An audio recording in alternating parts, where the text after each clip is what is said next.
हमारे सीजीआई को कौन अपॉइंट करता है? फटाक से आंसर दो। को कौन? Chief justice of honourable chief justice of India को कौन अपॉइंट?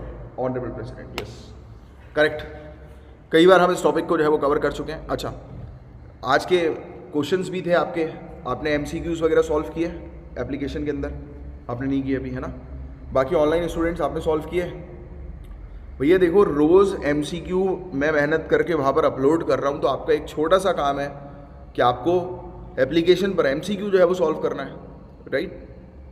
ये छोटा सा काम तो करो। पूरी चीज़ अब बनी हुई आ रही है, रेगुलर बेसिस पर एमसीक्यू मैं दे रहा हूँ, फिर देखता हूँ मैं कि कितने कम स्टूडेंट्स ने वो किया है, तो मेरे को खुद बुरा लगता है। मैंने कहा यार बैठ के मैं अलग से मेहनत कर रहा हूँ, ये लोग कर ही नहीं रहे। फिर मेरा इंटरेस्ट खत्म हो जाएगा, फिर आपको फिर वही दे दूंगा मैं महीने के एंड में 200 क्वेश्चन। वो चलेगा आपको? बोलो। सभी लोग करो यार, सभी लोग करो। अब जब मैं मेहनत कर रहा हूँ तो आप छोटी थोड़ी सी मेहनत तो कर ही सकते हो अपने लिए, right? So honourable chief justice of India को ऑनरेबल प्रेसिडेंट अपॉइंट करते हैं, वी नो अबाउट इट। तो रिसेंटली जस्टिस, इनका नाम याद रख लो भाई, न्यायमूर्ति धनंजय वाई चंद्रचूड़ को भारत के 50वें मुख्य न्यायाधीश के रूप में नियुक्त किया गया। तो ये वाली चीज़ तो हमें ऑलरेडी पता ही थी, तो आप ये फैक्ट ध्यान में रखो। इंडिया के 50th सीजेआई, इनका नाम। 2 साल का इनका टेन्योर हम लोग को देखने को मिलेगा और ये रिटायर्ड होंगे 2024 में। अब ये चीज़, इनका नाम बहुत अच्छे से याद रखना, इस नाम को भूलना नहीं, यूपीएससी वाले स्टूडेंट्स भी। आर्टिकल 124 की अगर हम बात करें तो कॉन्स्टिट्यूशन ऑफ इंडिया जो है उसने कहीं पर भी मेंशन नहीं किया कि सीजीआई को कैसे अपॉइंट करना है। Point to be noted, constitution में कहीं पे भी नहीं लिखा कि सीजीआई कैसे अपॉइंट किए जाएंगे। जनरली एक कन्वेंशन चलता है कि सीनियर मोस्ट जज जो होते हैं ऑनरेबल सुप्रीम कोर्ट के, तो वो बन जाते हैं सीजीआई। अच्छा, और अगर सीनियर मोस्ट जज के बीच में अगर विवाद होता है तो विवाद कौन रिजॉल्व करता है? नहीं, वो विवाद भी रिजॉल्व होता है कोर्ट के अंदर ही, राइट? कोई रिजॉल्व नहीं करेगा, कोर्ट ही, क्योंकि कोर्ट का सिस्टम सिर्फ कोर्ट ही करेगी। इसलिए तो कोलिजियम सिस्टम इन्होंने तैयार किया था, बनाया था, जजेस के अपॉइंटमेंट से रिलेटेड, ट्रांसफर से रिलेटेड। याद आ रहा है, हमने कोलिजियम सिस्टम के बारे में भी डिस्कस किया है। फिर आर्टिकल 124 क्लॉज 1 जो है वो कॉन्स्टिट्यूशन का क्या कहता है कि there shall be supreme court of India consisting of a chief justice of India. सिर्फ इतनी सी बात कर रहा है आर्टिकल 124 क्लॉज 1, और कोई बात नहीं कर रहा। क्लॉज 2 जो आर्टिकल 124 का है ये कहता है कि एवरी जज of supreme court shall be appointed by the president. Every जज, it means CGI also, right? Thus, in the absence of constitutional provision, procedure to appoint CJI relies on convention. Convention पे चल रहा है। Convention मतलब जो प्रथा चली आ रही है उसी पर ही, परंपरा या फिर उसी पर ही चल रहा है। सो होता यही है कि जो सीजीआई निकलते हैं, बाहर जाते हैं, रिटायर होते हैं, वो रिकमेंड करते हैं कि भाई जो भी सीनियर मोस्ट जज है, राइट, प्रैक्टिस में सीनियोरिटी के आधार पर, सीनियोरिटी जो है वो कहीं पर भी डिफाइन नहीं की गई है, बाय एज होगी, राइट? बट कितने साल तक वो जज के तौर पर रहे। जैसे कि एग्जाम्पल के तौर पर आज आपकी उम्र 23, 24, 25, 26 साल है, 27, 28 मान लेते हैं, ठीक है? एंड आप जो है वो आईएएस ऑफिसर बने, फिर धीरे से आप किसी डिस्ट्रिक्ट के कलेक्टर बन गए, राइट? कोई और व्यक्ति जो है जिसकी उम्र 32 साल की थी, उसने बाद में जाकर एग्ज़ाम क्रैक किया, तो वो आपका जूनियर ही होगा बॉस, वो आपका सीनियर कभी नहीं होने वाला, बिकॉज क्योंकि आप पहले ही क्रैक कर चुके हो, तो you will always be the senior, right? अब सुनिए, आगे की बात करते हैं गवर्नमेंट के रोल की। तो सेंट्रल गवर्नमेंट का कोई भी रोल नहीं होता सीजीआई के अपॉइंटमेंट के लिए, except, point to be noted, star mark, except union law minister seeking the recommendation from incumbent CJI before sending it to honourable prime minister. देखो एक प्रोसेस होती है इसमें, हालांकि इनका भी ऐसा कोई रोल नहीं होता है, होता ही एक प्रोसीजर है। मतलब कि यहाँ पर बैठे हैं सीजीआई ने बोला कि देखो भाई ये फलाना व्यक्ति जो है वो अब अगले सीजीआई बनेंगे। इन्होंने लेटर दिया किसको? यूनियन लॉ मिनिस्टर को। यूनियन लॉ मिनिस्टर लेटर किसको देंगे? हमारे ऑनरेबल प्राइम मिनिस्टर को। प्राइम मिनिस्टर से वो लेटर कहाँ जाएगा? ऑनरेबल प्रेसिडेंट के पास जाएगा। हम बोलते हैं ना कि council of minister headed by prime minister to aid and advice president. इसका मतलब ही यही है कि काउंसिल ऑफ मिनिस्टर्स जितने भी हैं उनके पास जो भी फाइल आएगी वो रिकमेंड करेंगे ऑनरेबल प्राइम मिनिस्टर को, और ऑनरेबल प्राइम मिनिस्टर किसको देंगे? ऑनरेबल प्रेसिडेंट को देंगे। तो ये सिर्फ इट इज़ अ प्रोसेस, एक सिंपल सी, बाकी कुछ नहीं हटता। जो सीजीआई ने बोला दैट इज फाइनल, राइट? तो ये चीज़ है। चीफ जस्टिस ऑफ इंडिया कौन बन सकता है? तो apart from being an Indian citizen ही बनेगा, फर्स्ट पॉइंट। एटलीस्ट 5 ईयर्स जज होना चाहिए हाई कोर्ट में, ये लिख लो, क्योंकि सीजीआई का टॉपिक बहुत बार आया, तो इसलिए सीजीआई से रिलेटेड आपसे क्वेश्चन डेफिनेटली पूछा जा सकता है। तो कम से कम 5 साल जज होना चाहिए हाई कोर्ट का।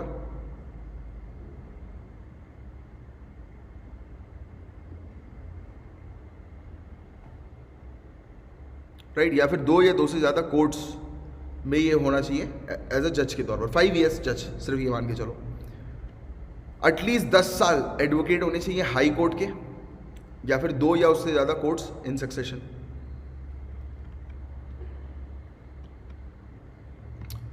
फिर ऑनरेबल प्रेसिडेंट की नज़र में, दृष्टि में, वो एक डिस्टिंग्विश्ड ज्यूरिस्ट होगा, राइट। तो ये सीजेआई है, बट ये प्रोसीजर थोड़ा सा वो लिखा हुआ है कुछ पॉइंट्स, बट होता ये है कि सीजेआई सीनियर मोस्ट जज ही बनते हैं। सीजेआई को कौन अपॉइंट करते हैं? ऑनरेबल प्रेसिडेंट अपॉइंट करते हैं, जिसके बारे में हम ऑलरेडी आर्टिकल 124 के अंदर जान चुके हैं। आर्टिकल 217 की बात करें, जो डील करता है हाई कोर्ट के जजेस के अपॉइंटमेंट से रिलेटेड, वो यही कहता है कि ऑनरेबल प्रेसिडेंट जो है वो कंसल्ट करेंगे सीजेआई के साथ, गवर्नर के साथ, chief justice of high court के साथ, और फिर वो अपॉइंट कर देंगे हाई कोर्ट के चीफ जस्टिस को। तो ये वाला फैक्ट भी ध्यान में रखना। तो हाई कोर्ट के चीफ जस्टिस को भी ऑनरेबल प्रेसिडेंट जो है वो अपॉइंट करते हैं, गवर्नर अपॉइंट नहीं करता है। बट जब उनकी अपॉइंटमेंट की बारी आती है तब ये इन लोगों के साथ थोड़ी सी बातचीत कर ली जाती है। वैसे तो वहाँ के जो सीजीआई जो बोलेंगे वैसे ही होगा, राइट, बट फिर भी बातचीत करना ज़रूरी है, राइट, जिससे कि क्या रहता है कि हाँ सबकी सहमति से ये चीज़ हो रही है, दिखाने के लिए। टेन्योर जो होते हैं सीजीआई का, कब तक का टेन्योर होता है? 65 ईयर्स की एज का, और हाई कोर्ट के जज 62 ईयर्स की एज में रिटायर होते हैं। ये फैक्ट ध्यान में रखना।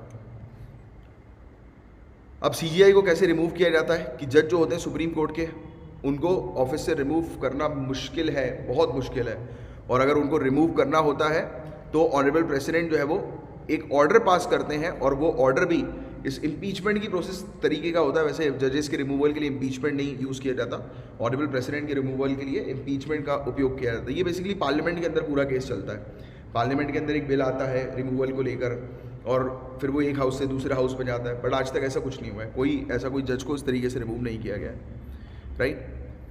तो ये चीज़ है, और इवन 2/3 ऑफ मेजोरिटी चाहिए भाई, बहुत ज़्यादा मेजोरिटी चाहिए।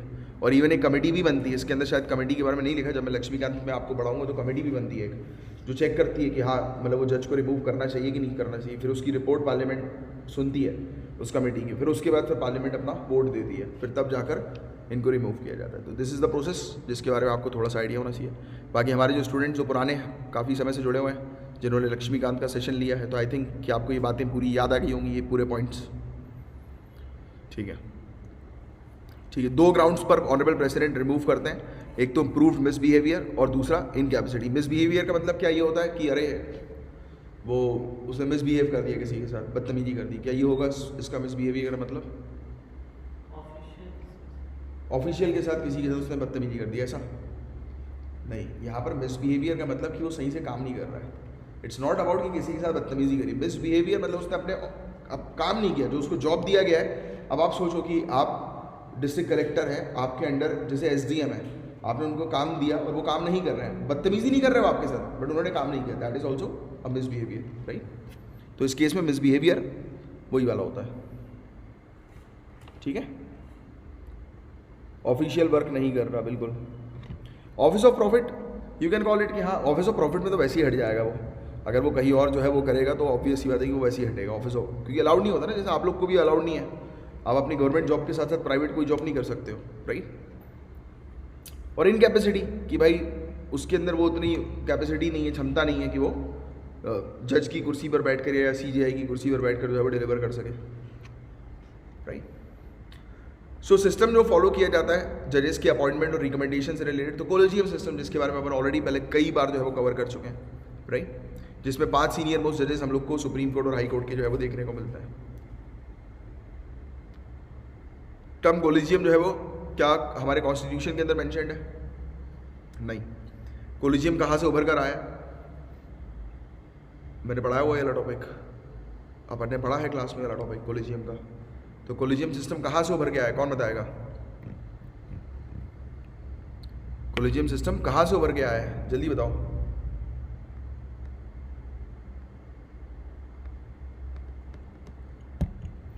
केसेस से, कोर्ट के जो पुराने केसेस जो थे उससे उभर के आया है, राइट। जो कोर्ट के ही केसेस थे, मतलब कोर्ट जो अपना जजमेंट देती है ना, उसी से ही बना है ये collegium system. Government gets a background inquiry done by the intelligence bureau at a time from the names first suggested for the appointment by collegium. तो ये मतलब बैकग्राउंड पे इंक्वायरी वगैरह चलती रहती है उनकी कि हाँ बताओ जरा कि मतलब ये आई भी इंटेलिजेंस ब्यूरो से ये पूछती रहती है गवर्नमेंट की, देखना जरा कॉलेजियम क्या वो कर रही है। होता है ना ये, तो गवर्नमेंट अगर कोई भी मतलब कहीं पर भी कोई दूसरी क्लोज्ड कमेटी बनी हुई है तो वो सोचती है कि कहीं ना कहीं से कान हम लोग लगवाएं, कहीं ना कहीं से किसी एजेंसी के थ्रू हम पता लगवाएं, तो ऐसा गवर्नमेंट करती रहती है। While the government can also raise objection, usually collegiums will prevail. Government objection तो उठा सकती है, बट ऑब्वियसली बात है कोलिजियम ही जीतेगी, क्योंकि कोर्ट का सिस्टम पूरा का पूरा डिफरेंट है, पूरा का पूरा अलग है। कोलिजियम की रिकमेंडेशन जो होते हैं वो फाइनलाइज हो जाते हैं और सीजीआई के पास जो है वो पहुंच जाते हैं, और लॉ मिनिस्टर जो है वो रिकमेंडेशन प्राइम मिनिस्टर के सामने रखते हैं और ऑनरेबल प्राइम मिनिस्टर जो है वो ऑनरेबल प्रेसिडेंट के पास दे देते हैं। तो वही पूरा केस मैंने अभी आपको समझाया। क्रिटिसिज्म क्या है कोलिजियम सिस्टम का, तो यही क्रिटिसिज्म है कि भाई ट्रांसपेरेंसी नहीं है इसके अंदर, राइट, ये सबसे बड़ा इशू है। 238 रिपोर्ट जो लॉ कमीशन ऑफ इंडिया की सामने आई थी, जो 2009 में हमें देखने को मिली थी, तो इसने भी पॉइंट आउट किया कि नेपोटिज्म है भाई, ये अपनी मर्जी से जजेस को जो है वो बुलवा लेते हैं, राइट। किसी 10 साल तक किसी ने ये मतलब रिश्तेदारी वगैरह कि वो अपने बच्चों को बोलेंगे कि चलो 10 साल के लिए हाई कोर्ट के वकील जो है बन जाओ, फिर तुम्हें हम बुला लेंगे सुप्रीम कोर्ट के जज के तौर पर। तो ये वाला इशू है। A person whose near relation or well wisher is or had been a जज इन हाई कोर्ट, वही चीज़ मैंने आपको बताई।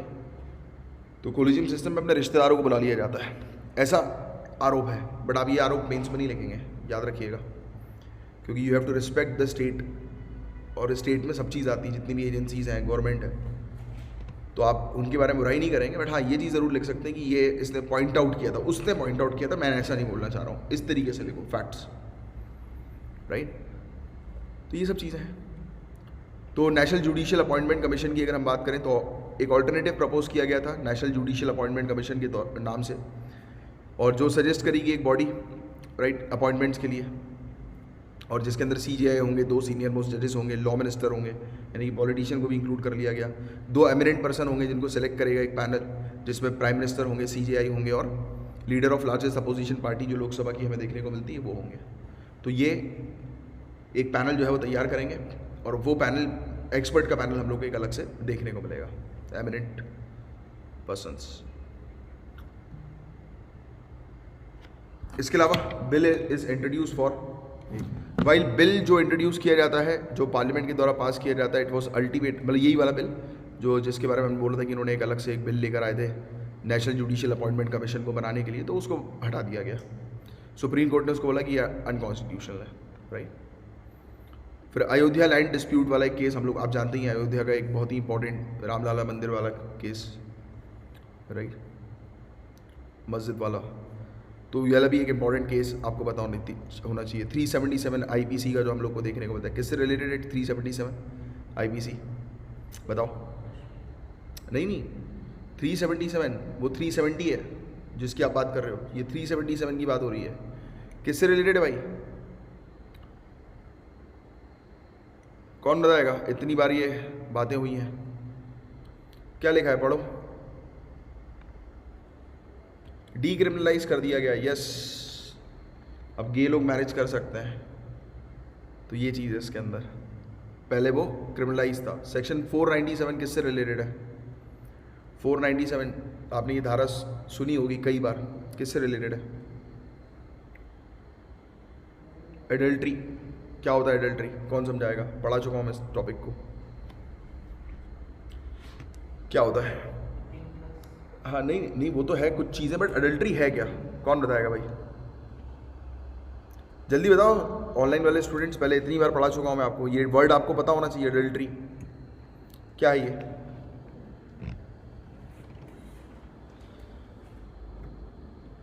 इसने एडल्ट्री को क्रिमिनलाइज कर दिया, राइट, मतलब सेक्शन 497 ने, और इसको अनकॉन्स्टिट्यूशनल कर दिया गया, राइट। नहीं पता तो नहीं लिख दो, तो मैं आंसर दे दूँ। देखो क्या होता है कि after marriage, right, it is a, मतलब कि आप जो पार्टनर है, राइट, तो वो किसी और के साथ रिलेशन नहीं बना सकते, राइट, तो वो पहले क्रिमिनलाइज था, उसको हटा दिया गया सेक्शन 497 को। अब याद आया? अब याद आया कि नहीं आया? एडल्ट्री। फिर साबरी वाला केस तो आप जानते ही हैं, साबरी वाला मंदिर के अंदर महिलाओं को रोका गया था, ये ओपन कर दिया कोर्ट ने। ये सब भैया, ये सब चीज़ें याद रखो, ये सब इंपॉर्टेंट कानून है, इंपॉर्टेंट जजमेंट्स हैं। मेडिकल टर्मिनेशन ऑफ प्रेगनेंसी, 24 हफ्तों तक भी अब एक लेडी जो है वो अबॉर्शन करवा सकती है। अगर कोई बोले कि हमारी कंट्री के अंदर अबॉर्शन लीगल है कि इलीगल है, तो it is legal, right, under terms and condition. Clear? तो ये था गाइस पूरा ओवरऑल टॉपिक। उम्मीद करता हूँ पूरी चीज़ अच्छे से क्रिस्टल क्लियर समझ में आ गई।